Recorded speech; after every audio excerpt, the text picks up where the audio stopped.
नमस्कार शेतकरी मित्रांनो.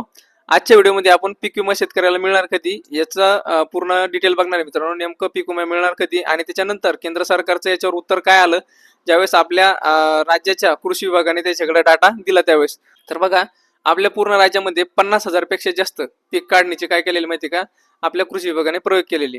त्याच्यामधला जो सगळा डाटा असेल तो काय केला त्यांनी आता केंद्र सरकारकडे दिलेला आहे. केंद्र सरकारनं सरळ सरळ सांगितलं याच्यामध्ये की बाबा आम्ही याच्यावर प्रक्रिया करीत आहे. 20 तारखेनंतर आम्ही तुम्हाला सांगू की नेमकं कोणते जिल्हे, कोणते तालुके, त्याच्यानंतर कोणते मंडळे आणि त्याच्यातली कोणते गावं तुम्हाला आम्ही विमा देणार हे सगळं जाहीर करणार आहे.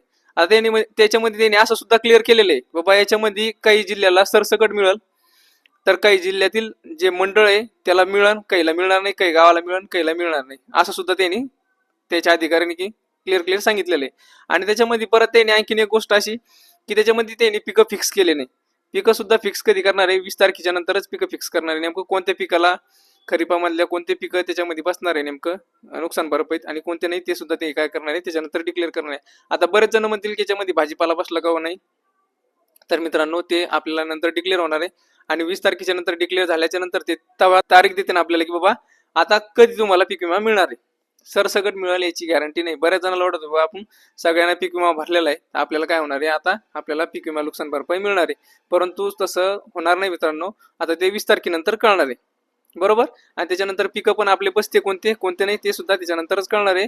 आणि ह्या सरकारनं अगोदर पहिले शेतकऱ्याला असं आश्वासन दिलं होतं की बाबा आम्ही सरसकट देणार आहे आणि जे पीक पाणी करते समजा पीक विमा भरल्याच्या नंतर त्याला सुद्धा आम्ही देणार आहे. पण आता नंतर काय होतंय काही सांगतात नाही मित्रांनो. तर बघू आता पुढं काय होतं 20 तारखेच्या नंतर. तोपर्यंत प्रतीक्षेतच आहे. धन्यवाद.